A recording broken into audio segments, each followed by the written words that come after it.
Fala pessoal, Vini Machado aqui, estamos começando mais um podcast Influência com Sotaque, que dessa vez eu tô com sotaque arretado de duas nordestinas, que eu já tô me sentindo em casa.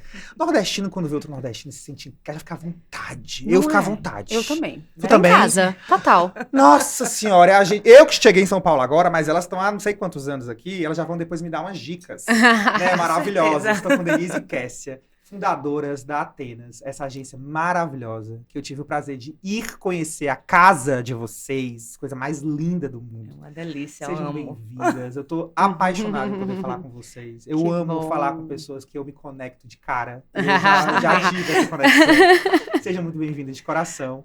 E eu queria muito começar onde vocês vão falar um pouquinho da trajetória de vocês, que trouxeram vocês até aqui.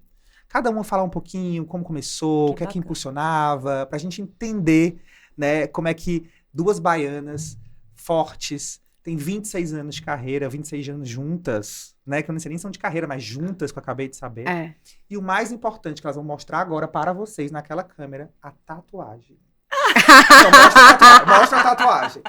Oxi, tatuagem oxi. Pro Influência com Sotaque, eu tô no céu, minha gente. Eu vou fazer uma tatuagem também. Faz com a gente! Não, mas tem Faz outra com a gente. tatuagem. Mostra da esquerda. Essa é de amizade. Eu tinha essa, eu apaguei. Ai, é. Mas é porque foi um infinito. relacionamento que não deu certo. É, eu o nosso não É, tem apaga. como não dar certo. São 26 anos de amizade, né? Então eu fico dizendo que é o meu casamento mais longo, porque E é um casamento, é né? um casamento. A sociedade acaba sendo um casamento. que é. A gente se conheceu na faculdade, eu 17, ela 18, e a gente ficou amiga, né? E a gente começou fazendo trabalho de faculdade junto, né? E aí a gente foi fazendo, cada uma trilhou um caminho, ela foi trabalhar fora e eu queria ter minha agência, né? Na minha cabeça tinha que ter uma agência, não sei o que, aquela coisa. E aí, depois de um tempo, Kessia se juntou a essa história. E aí Já era a Atenas? gente... Não era Atenas. Minha primeira agência, foi com 20 anos, eu tava na faculdade ainda. Chamava Triarte, imagine, eram 3 amigas também. E depois a gente... Isso lá na Bahia. Lá na Bahia, lá em Salvador. Aí a gente se separou, né? E Kel entrou na sociedade. A gente se juntou com uma outra agência, Uhum. que era a Exos. E aí viramos a nova Exos. Uhum. E aí também não deu muito certo. Sim. Muitos sócios. E aí a gente acabou... nós duas e mais uma sócia, que era uma das sócias da outra agência, a gente fundou a Atenas. E aí, quando a gente fundou a Atenas, a gente queria um nome que fosse um nome bem feminino, Sim. né? E aí a gente falava assim, todo mundo mística, todo mundo de Salvador, o pezinho Pezinho na no espiritualidade, no axé, todo mundo- barril, assim, muito grande. E aí, eu não me lembro, acho que foi a Tayane, né, que falou, tipo, Atena. E aí a Não, deusa, foi eu. Atena, A foi deusa. você, né? A gente começou a pesquisar, mística, começamos a pesquisar a mitologia, porque a gente queria o nome de uma deusa. Aí Tayane, a terceira sócia, falou assim, vamos colocar Hera. Aí eu fui buscar o significado, eu falei, não, gente, Hera era muito ciumenta, a gente vai quebrar o pau aqui dentro. E aí eu vi Atena. Quando eu vi, Atena era a deusa da sabedoria e da guerra. Olha isso. Então tinha tudo a ver com a gente. A Tudo. gente sempre foi assim muito guerreira, de ter coragem, ir atrás dos desafios, e a gente foi, vamos colocar esse nome. Aí a gente fez a numerologia, Atena não ficava legal, aí virou Atenas. Que E não tem a ver com a demais. cidade grega, né? Todo mundo pergunta, mas por que Atenas? Aí a gente fala, é por causa da deusa. A deusa. Da deusa Atena. Que demais. E eu acho que a agência é tão feminina, né? Que se você olhar, a agência tem mais de 70% da liderança da agência é feminina. A agência tem uma aura feminina. Cultura, né? É uma cultura. Já vem da cultura de Já vocês. vem da cultura da gente, Do nome. do nome. E quando você fala da casa, né? Da casa da Atenas, a gente queria, quando a gente tem mais ou menos 10 anos que a gente está nessas indas e vindas de São Paulo. 5 fixada mesmo. 5 foi quando a gente resolveu vir, né? Eu vim primeiro, que eu veio depois, e ainda cuidava do escritório em Salvador. E aí a gente queria que a casa representasse a brasilidade, né? Representasse o nosso sotaque, representasse a nossa cara e fosse diferente do que as agências de São Paulo tinham, né? Porque eu falava, Eu não sou mais uma agência de São Paulo, né? Eu quero que a gente olhe e diga, somos uma agência com cara de Brasil, né? Edene, juro por Deus, quando cheguei lá, eu até conheci essa pessoa que nem me reconheceu, mas tudo bem, eu vou fingir que isso não aconteceu. Fingir que somos amigos de Não, pelo amor de Deus. Te reconheci. Né? Aí, olha aí. Aí eu cheguei naquele lugar, eu juro por Deus, há 3 anos atrás, eu tinha chegado aqui em São Paulo, batendo na porta de todo mundo, tentando marcar reunião, pelo amor de Deus, queria marcar reunião, graças a Deus a gente tá em outro momento, tá tudo bem. Mas aquele começo, pelo amor de Deus, é muito difícil pra gente que é nordestino, pra ganhar espaço. E eu juro por me marcou. Eu cheguei naquela casa, eu senti, aí quando a pessoa que me atendeu, ela falou assim, então, mas as donas daqui são baianas. Eu falei, sério? Aí ele falou assim, então, a agência era de lá, tal. Aí tu passou. Aí ele, deixa eu te apresentar, só deu 2 beijinhos. Foi por causa disso que tu não se lembrou de mim, entendeu? Eu disse que eu sou inesquecível. Então, mas eu lembro de você. Por que eu lembro? Vou falar por quê. Só te estima. Mas eu vou falar por que eu lembro. Vou falar por que eu lembro. Porque naquele momento que eu tava sufocado de dúvidas e de incertezas, quando eu vi uma dona de uma agência baiana, onde tinha, na verdade, um colaborador que não era nordestino, e, na verdade, estava subordinado a um nordestino naquele momento, obviamente, num momento de hierarquia de trabalho, etc. Aquilo me chamou a atenção, me deu um gás. Eu juro por Deus. Falando sério, me deu um gás que eu falei assim, caralho, eu acho que eu vou conseguir, entendeu? Acho que eu vou chegar lá, assim. Isso foi muito marcante pra mim. E depois eu sempre fiquei com vocês no meu radar. Eu ficava vendo no LinkedIn, coisas que vocês fizeram no Rock in Rio, eu ficava não sei o quê, e admirando porque aquilo me marcou num lugar que eu precisava daquilo naquele momento. Eu ia perguntar pra vocês, nessa trajetória de vocês acham que a xenofobia ainda existe? A gente tem que falar sobre isso? Existe uma xenofobia estrutural? Vocês tiveram dificuldade? Ou não? Também tudo bem não ter, por ser nordestina? Existiu alguma barreira? Eu queria que você falasse um pouco disso, porque falar com 2 baianas, donas de uma agência extremamente bem-sucedida, que já ganhou o prêmio de agência do ano, a gente tem que falar disso. Eu não posso pular essa pergunta, entendeu? Não tem como. A gente responde muito essa pergunta. E assim, quando a gente veio para São Paulo, a gente era a agência do Nordeste, né? Então a gente veio se vendendo como uma agência que entendia de Nordeste. Porque o Nordeste é uma grande caixinha preta para os departamentos de marketing, né? Então, é aquela coisa que as pessoas não entendem. Então, a gente vendia isso. A gente dizia que era a agência que entendia, que poderia falar a linguagem do Nordeste. Então, a gente foi construindo a nossa história a partir disso. Então, eu super entendo quando você fala, né, da sua agência de influência com sotaque, o quanto é importante, né, a gente, de fato, valorizar as diferenças culturais do Brasil. Né? E aí a gente chegava e falava, as pessoas ficavam olhando assim, mas isso é verdade? Isso acontece em Salvador? Eu disse, e Salvador é diferente de Recife, viu? Aí o povo olhava assim, não é a mesma coisa? Não. É diferente de Fortaleza. Que é diferente de Fortaleza. Aí eu falava assim, mas o carnaval... Não, o carnaval de Salvador... Eu disse, gente, o carnaval de Salvador não tem nada a ver com o carnaval de Recife. Para. O carnaval de Recife é uma coisa, o carnaval de Salvador é outra. O carnaval em Fortaleza já tem outra influência, não é tão grande. Isso. É uma coisa menorzinha, é mais de bairro em bairro, não tem uma coisa tão grande. É porque as pessoas já acham que o Nordeste é um grande bolo, né? Então, assim... E a gente vê o quanto a gente é diverso, né? Super. E a gente, quando veio para São Paulo, a gente trouxe essa bagagem, né? A gente tinha um portfólio, a gente já ganhava prêmios, a gente já fazia... disruptivas, inovadoras, né? A gente já tinha um portfólio que nos credenciava a vir. Com a crise de 2014, os departamentos... Tinha muito departamento de marketing. Com o crescimento da classe C...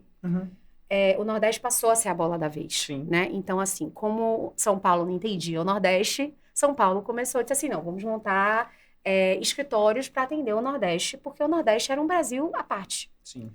Só que com a crise, aí começou, não justifica mais a gente manter uma estrutura tão grande no Nordeste, vamos trazer tudo para São Paulo. E aí a gente passou a ter que vir muito para São Paulo para buscar as verbas, porque a decisão estava toda aqui.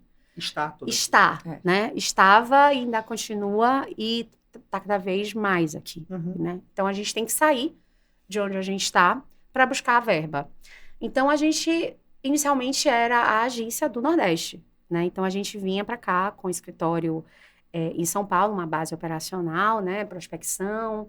A gente vinha sempre, pelo menos uma vez por mês, estava aqui batendo na porta de todos os clientes. Passei exatamente por isso. A gente passa pela... Até mudar. Oi, até mudar.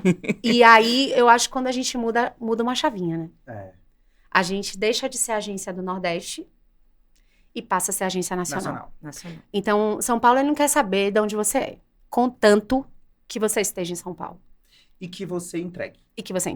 Né? Óbvio. Não, mas isso aí eu tô pulando isso, porque isso já é pulando isso, porque pra mim isso é default, né? A gente tem que fazer. Não tem... o que eu senti... como eu fiquei meio paulistana, né? Eu já tô falando default mas e tal. Faz parte. Fico misturando inglês com português. A gente tem que entender que nós somos pessoas adaptáveis, assim. Aí faz parte, né? O que eu senti a mesma coisa, assim. Eu quando cheguei aqui, ficava indo, também discurso, agência que entende do Nordeste, tal, muito parecido isso, que interessante. E aí, quando a gente mudou mesmo pra cá, virou a chave. Assim, a gente ganhou uma projeção, a gente ganhou realmente chega junto de marcas, né? Realmente como se fosse uma autoridade. Sim. Né? Uma autoridade diferente. Isso é ruim, porque a gente tem que sair de casa, né? Mas, ao mesmo tempo, isso é necessário, né? Eu acho que talvez o nosso grande desafio seja fazer com que outras gerações não precisem, né, sair de lá para que a gente consiga distribuir melhor essas verbas e enfim. Mas eu acho que isso é uma discussão muito complexa. Né, que a gente tem ainda um chão aí, e eu acho que esse podcast, vocês e a gente não ter perdido o nosso sotaque, a gente levantar a nossa bandeira, isso tudo gera essa representatividade, que é tão importante e rica. Eu queria muito saber de vocês, assim, em relação a essa questão do crescimento mesmo da agência. Vocês chegaram aqui, entenderam que a agência era nacional, e realmente vocês já sabiam que era, mas o mercado entendeu vocês assim. Qual que é o maior desafio, na opinião de vocês, para uma marca conseguir falar com todo o Brasil? A diversidade cultural. Cada região ela tem sua peculiaridade. O Nordeste tem uma peculiaridade que é totalmente distinta do Sul, da região Sul, da região Sudeste. Então, para você falar com essas regiões, você precisa conhecer a peculiaridade. Por isso que é tão verdadeiro quando a gente chega aqui e fala, a gente entende de Nordeste. Porque para você entender de Nordeste, você precisa vivenciar o Nordeste. E é completamente diferente de pessoas que vivem aqui na região sul, só dentro desse microambiente, fazer uma ação e criar uma ação de experiência para um público regional sem conhecer a cultura, sem conhecer os hábitos. Então, o maior desafio, na minha opinião, é essa diferença cultural que existe entre as regiões. E eu vou entrar um pouco mais a fundo até, assim. A gente tem nos departamentos de marketing pouca diversidade. Muito bom, bem colocado. Muito pouca. Né? A gente tem, porque assim, eu falo, não é só quem cria, né? É quem aprova. Então, quem aprova... Nunca tinha ouvido isso. E não é quem...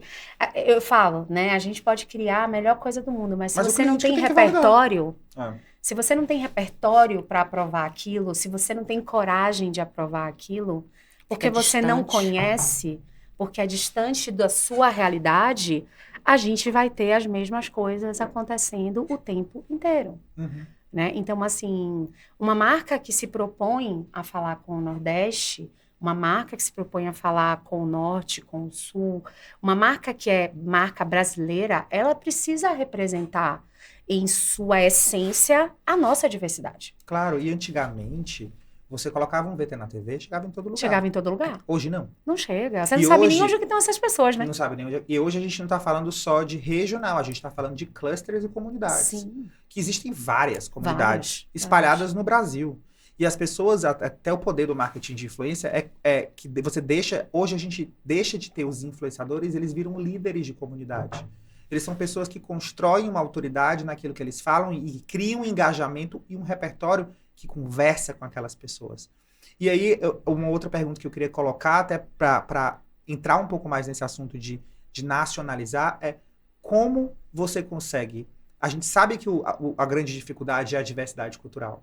A gente realmente já percebe isso de uma forma muito forte. Mas quais estratégias, quais pulos do gato seria interessante para a gente conseguir, de fato, chegar com a comunicação nesses lugares? Seria, talvez, uma cocriação com influenciadores ou ter um time mais diverso? Existe algo que vocês podem colocar e pontuar? Time diverso é o ponto central. Hoje, lá na Atenas, por exemplo, a gente tem a Janela Plural, que é uma plataforma para promoção de equidades, que a gente trabalha não só com o pilar étnico-racial, mas também com LGBTQIAPN+, e sustentabilidade ambiental. Quanto mais você tem um time diverso, você vai ter pessoas pensando diferente. Então, por isso, a gente pode criar ações diferentes.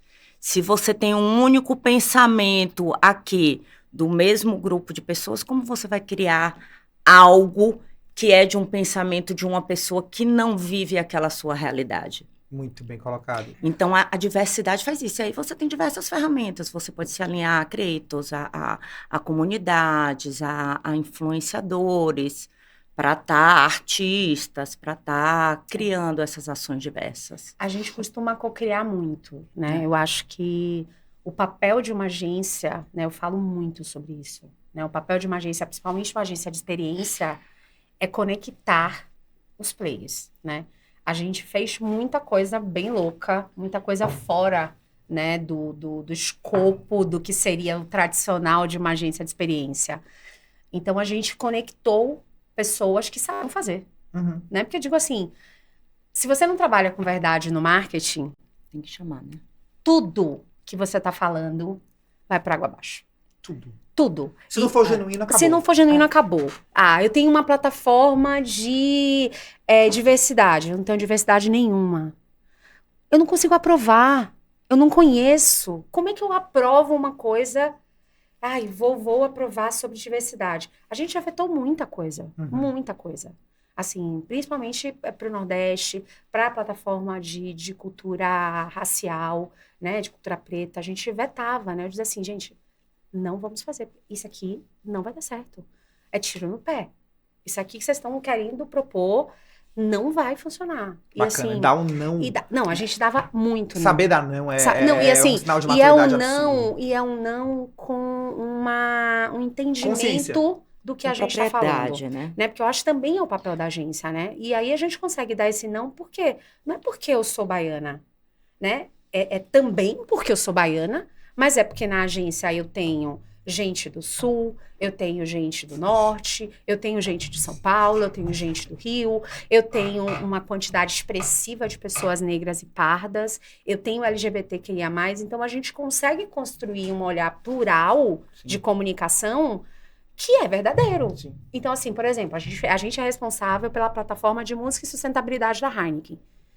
Eu não sei sobre sustentabilidade, né? A gente aprende, né? A gente vai falando. Então, assim, a primeira coisa quando a gente fez, eu digo, eu quero uma consultora dentro da agência. Claro. Porque essa consultora dentro da agência é de dentro para fora, né? Você falou isso, que o podcast anterior... Exatamente, e eu ia até complementar com um assunto que a gente falou disso.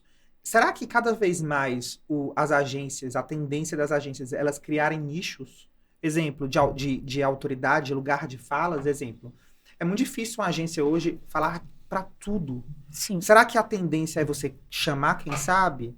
É se plugar em agências que têm especialidade naquilo? Hoje eu vejo muitas agências que falam só para Gen Z. Agências focadas na cultura preta. Agências focadas na cultura urbana.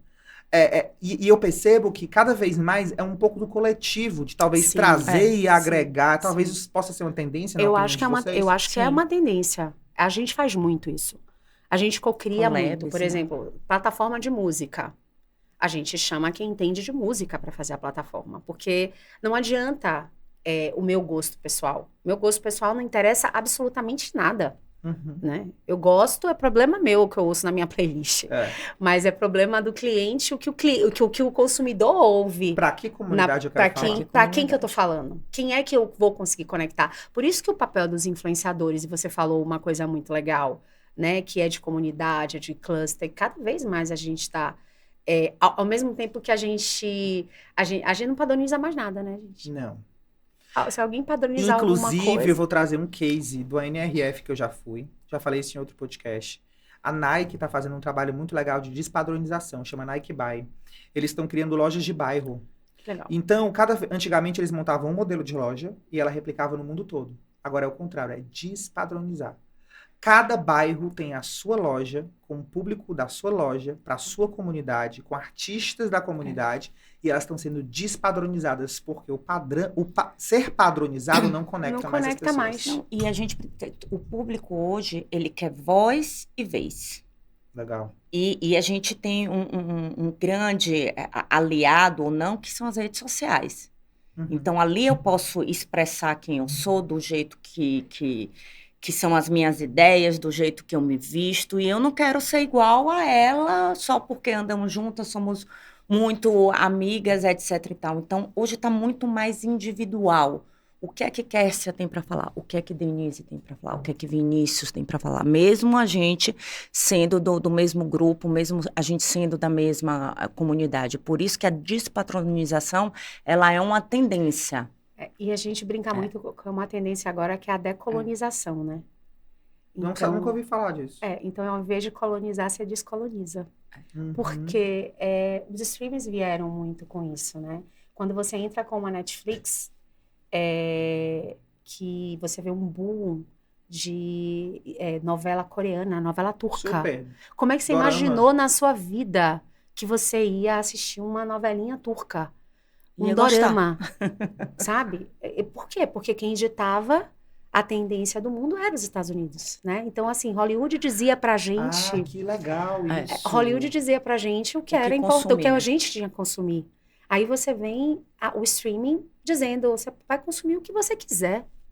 Eu vou consumir tudo. Por quê? Porque eu tenho produção de todos os lugares, né? O que eu quiser assistir... da onde eu quiser assistir. Então, assim, você não tem mais a grande fronteira. Quando a gente fala de globalização, ok, a gente viveu a era da grande globalização, mas a gente está vivendo a decolonização mesmo, né? Que legal. Vamos tirar essa coisa, assim, cada vez mais a gente consome tudo. Uhum. Você vai tudo bem que o algoritmo, ele vai te induzindo para algumas coisas. A gente acha que no fundo, a gente tá livre da colonização. Né? Mas pelo menos a gente vê outras coisas. A gente consegue ver outras coisas. Consumir outras coisas. A gente sabe. Se você souber como procurar, a gente faz muito projeto de música, né? A gente é uma agência que adora música, né? Então a gente faz muito projeto de música. E aí quando a gente faz projeto de música, aí você olha assim, um dia desse, uma cantora paquistanesa, que eu olhava e ficava assim... Meu Uau. Deus do céu, o que é isso? Eu não tava entendendo bulhufas do que ela tava falando. Mas ela passava emoção. Mas ela não precisava, eu não precisava entender uma palavra. Porque, assim, tudo que ela dizia tocava, né? Tocava meu coração, tocava... Melodia, assim, né? É isso. A gente tá vivendo um mundo cada vez mais com menos fronteiras. Total. Então, assim, tá mais difícil pra gente, tá? A gente tem que trabalhar muito mais. Tá mais difícil pra gente. Mas a gente agora tá sendo mais fácil, genuíno. Não. Pois é. Mas porque não é mais essa coisa da colonização ou também de um VT que chega pra todo mundo. Não é. Agora a dificuldade de criar as conexões reais. O público replica. O público, a força de abrangência, eu acho que é maior. Os KPIs mudaram. Quando você conecta, porque assim, quando você conecta, você cria aquela emoção. E aí o público ele abraça a marca. A marca agora, ela é minha, eu endosso. E aí eu replico, eu reproduzo. O nível de abrangência, ele cresce exponencialmente. E falando de experiência, uma loucura, festivais, né? E uma coisa que vocês têm muito domínio, né? Mudou muito. Eu sei que essa pergunta é um pouco clichê, mas assim, depois da pandemia, mudou o comportamento das pessoas viverem, degustarem as experiências? Eu falo por mim, assim, hoje em dia, para eu sair de casa, eu penso mais, assim, eu não tenho mais aquela coisa. Mas, assim, existem algumas exigências de marca. Vocês fizeram um trabalho com Heineken, eu acho, Rock in Rio, se eu não me engano, The Town. The Town também. Que aquele espaço todo verde, Jesus amado, aquilo me chamou uma atenção de um jeito, assim. Qual que é, na opinião de vocês, um segredo infalível para você trabalhar em experiência? Na verdade, eu fico brincando que não tem muita receita de bolo, né? Mas experiência hoje, eu acho que ainda a gente não é. A gente está chegando, né? Mas a gente vai ser uma forma muito genuína, cada vez mais, de conexão com o consumidor. Porque é o que você falava, né? O consumidor estava na TV. Eu me lembro que não sei quantos anos você tem, mas eu estou entregando minha idade aqui. Mas eu era da época que na faculdade fazia planejamento de mídia e ficava lá. Vou colocar no Jornal Nacional, vou colocar na novela das 20, vou colocar na rádio, na rádio, no Odó. E internet pronto. Era tão pouco. Era tão pouquinho, tão né? Tão pouco internet a verba escada. de internet. Era nada. Era testando ali. E aí a gente vê uma mudança de comportamento do consumidor, porque a gente não sabe. Assim, a gente sabe que esse consumidor está na internet, né? Ele está em vários lugares, ele está em vários canais, mas ele de fato se conecta com o que a gente está falando, né? Uma marca, quando ela fala através da rede social dela, ela precisa ser muito relevante, porque o consumidor olha e diz assim, tá bom, o que você está falando? Por isso que fala através de Creator. Por isso que o Creator fala. Na minha palestra, que eu vou apresentar para vocês um dia lá na Atenas, é assim, eu trago um exemplo que é um homem de 1948, que mora num castelo, nasceu na Inglaterra, e tem netos, vou dar um exemplo. Quem é essa pessoa? A gente pensa que é o Ray Charles, né? É o Ray Charles. E o Ozzy Osbourne. Ambos nasceram em 1948, moram no castelo, na Inglaterra. O que eu quero dizer não é mais só sobre dados demográficos, é sobre que comunidade. Será que se eu pegar um homem de 1948 que mora no castelo, na Inglaterra, o Ray Charles e o Ozzy são completamente diferentes. Hoje a visão está mudando muito para a comunidade que aquela pessoa fala. Para quem eu quero falar? Para que cluster eu quero realmente atingir? Eu estava com o pessoal da GR6 recentemente, do funk, e falei, cara, que mundo é esse? Que mundo! Maravilhoso, encantador. E no mesmo dia eu estava com o Safadão, que é outro mundo. Que é outro mundo. E que são lindos e maravilhosos, e que são ricos, e que são cheios das suas culturas, e falam para os seus lugares, né? Isso é muito rico. Queria falar de cases.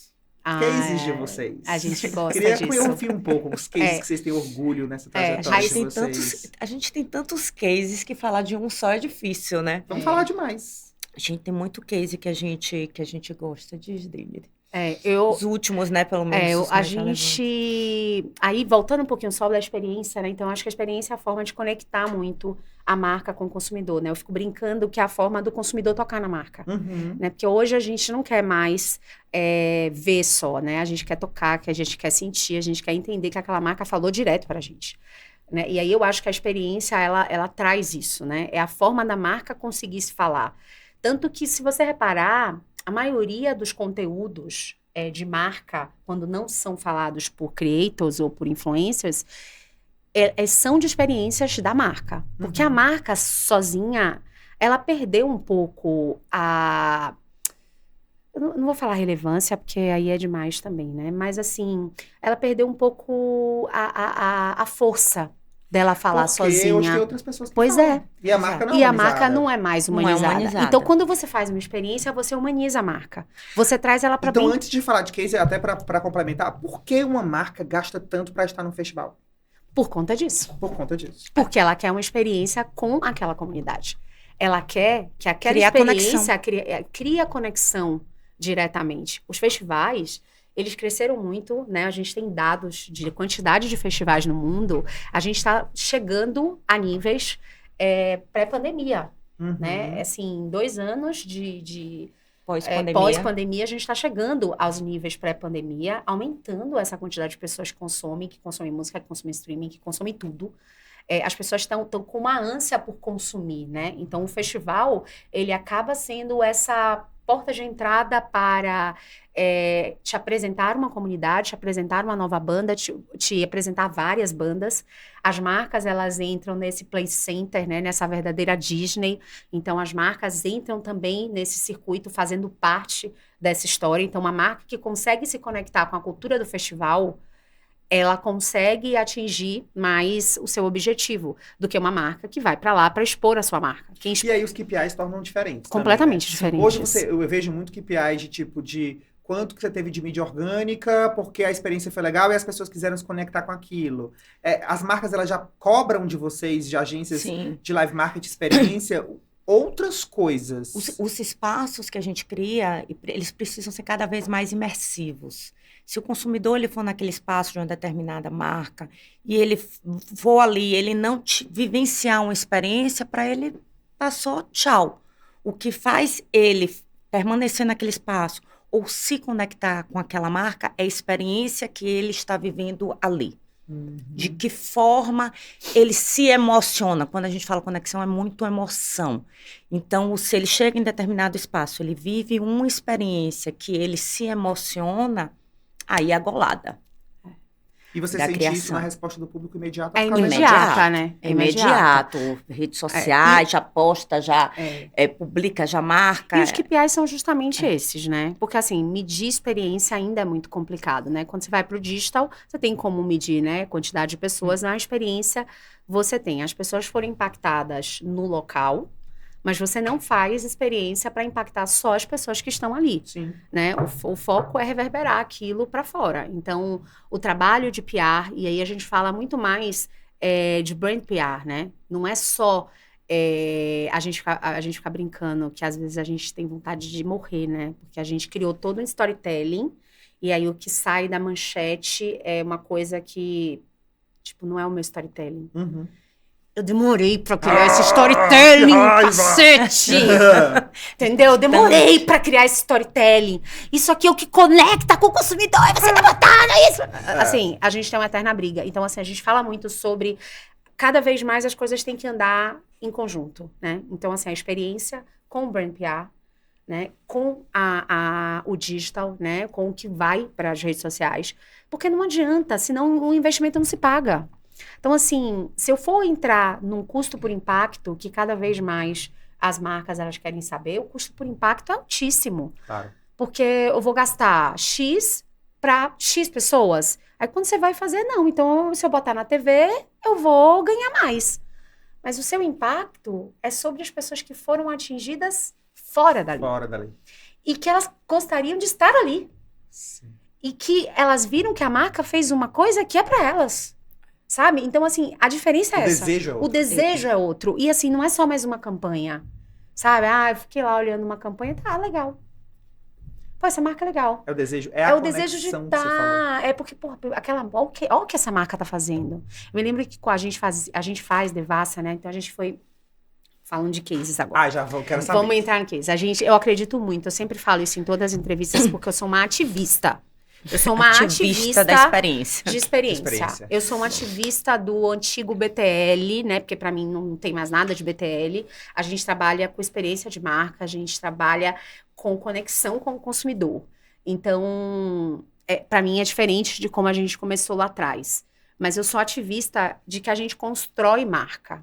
E assim, a gente tem muito cases incríveis de plataformas construídas para marcas através e que a experiência foi que levou tudo. A experiência foi como é que fala?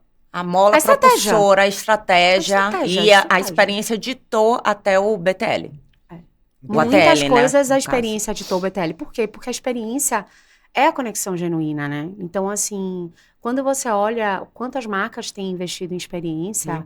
Muito, cada vez mais. E gera até uma competição interna entre elas, assim, vira até um pouco de vaidade entre elas, isso aquece muito o mercado. O problema ainda, para mim, é que o nosso mercado é um mercado muito novo, né? A gente não tem o mesmo glamour das agências de publicidade tradicionais, das grandes conglomerados multinacionais, globais que pegam a marca toda e que são incríveis, não tô desmerecendo nunca, jamais o trabalho de ninguém.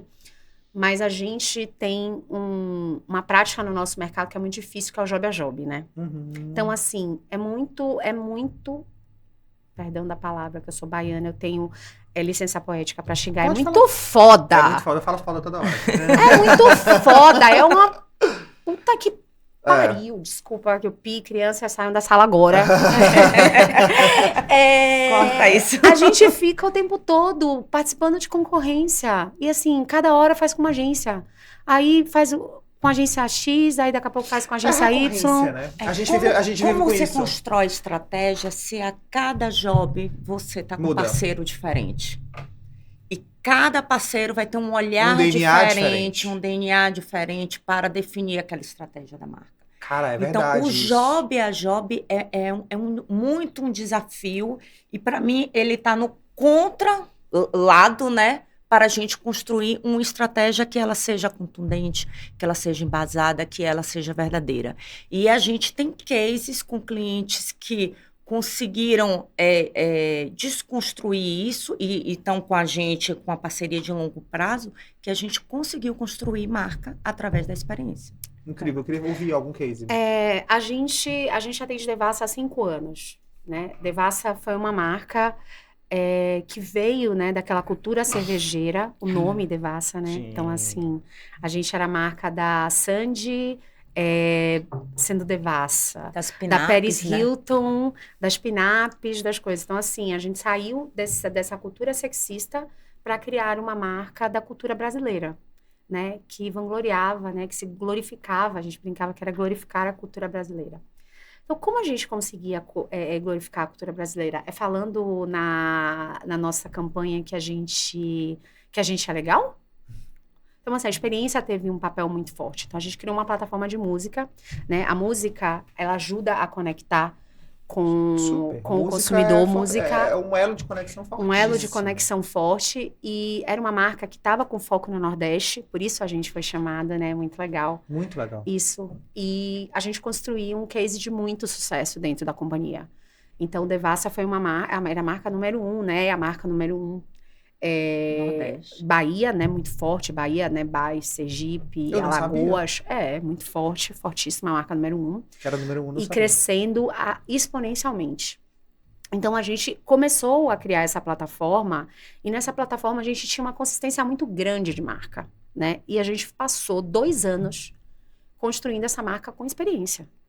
Então, assim, vinha o Out of Home, tinha o Digital, mas o Digital era amparado pelas experiências que a gente criava, né? Então, assim, a gente fez muita coisa muito legal. A gente fez o encontro inédito de Gilberto Gil e Baiana System para 40 mil pessoas em Salvador.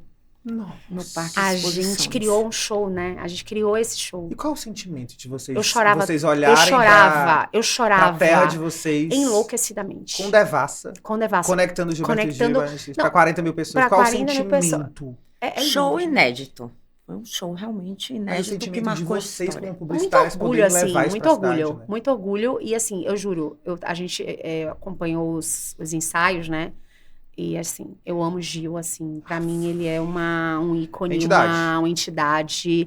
E assim, a seriedade com que ele leva as coisas aos 80 anos e a vitalidade. É incrível, é inspirador. De dar inveja em muita gente que tá aí reclamando da vida, sabe? É verdade. A gente fez 2 trabalhos com ele, eu vou contar do segundo, mas esse foi um show, e aí a gente tinha o show do Gil, tinha uma interseção onde o Baiana fazia uma releitura com o Gil das músicas icônicas de Gil.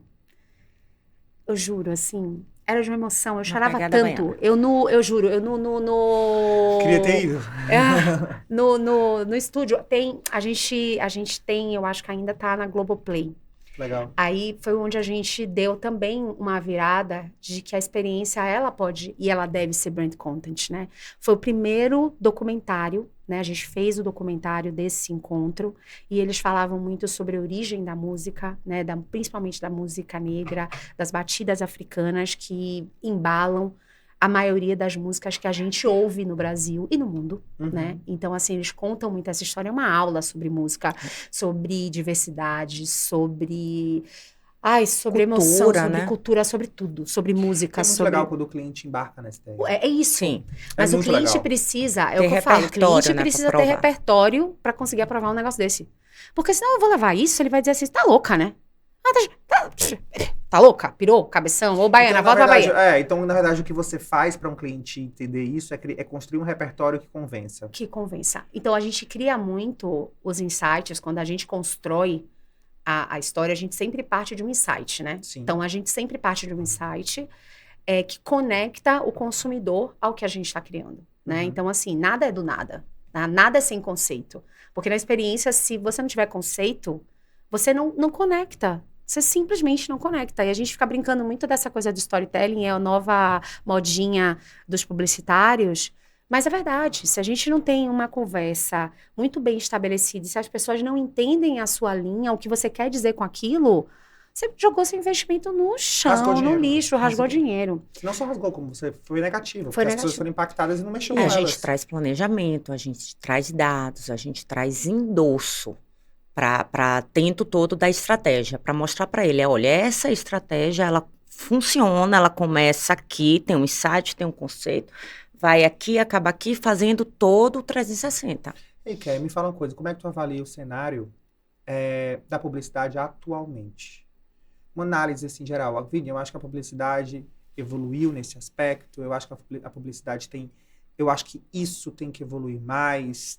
Como é que vocês, meninas, podem fazer uma análise sobre isso? A gente, como o Dani falou do ativismo, a gente como agência de experiência, a gente acredita que a experiência ainda tem muita oportunidade para crescer. Ela ainda, quando você vai olhar os budgets das empresas, o ATL pega uma fatia muito grande e o BTL fica ali com uma fatia muito menor para o potencial que a gente pode entregar. Então, na minha análise de cenário, a gente tem um espaço muito grande ainda para crescer. Tem oportunidades imensas aí de cross, de collabs, de artistas, de parceiros, de coisas que podem ser feitas juntos. Uhum. Hoje não está para você ter mais... O mercado ele não abrange mais grandes, imensas estruturas só para fazer uma coisa. Tem muita parceria, tem muita collab, então minha avaliação está muito nisso, né? A gente ainda fica brincando que a gente ainda é meio patinho feio. Sim. Né? Então, como a gente desconstrói isso? Como a gente coloca cada vez mais a importância do BTL frente aos budgets, né? Dentro das marcas, né? A relevância.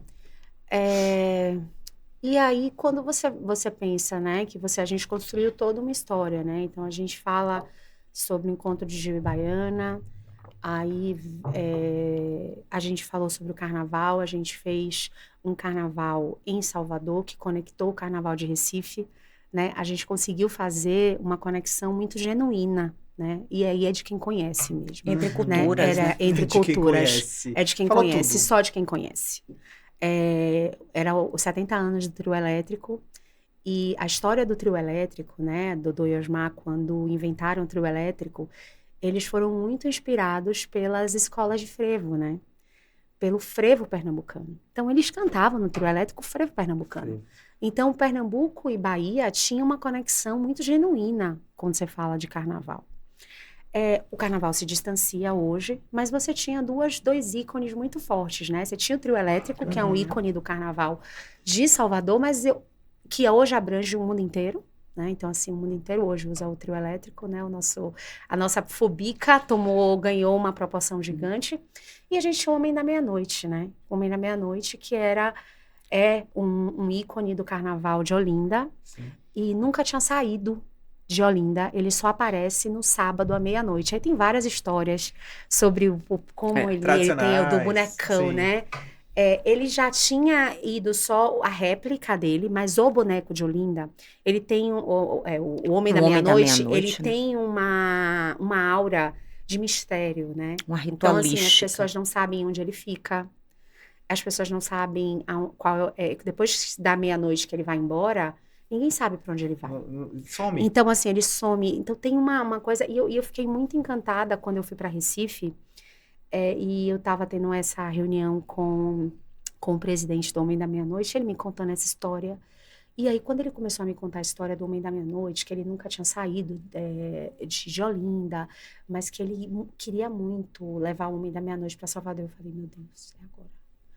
Carnaval de Salvador, 70 anos do trio elétrico. Homem da Meia-Noite. Vamos levar Homem da Meia-Noite pra Salvador. Eu falei pra ele, você topa levar mesmo? Aí ele, topo.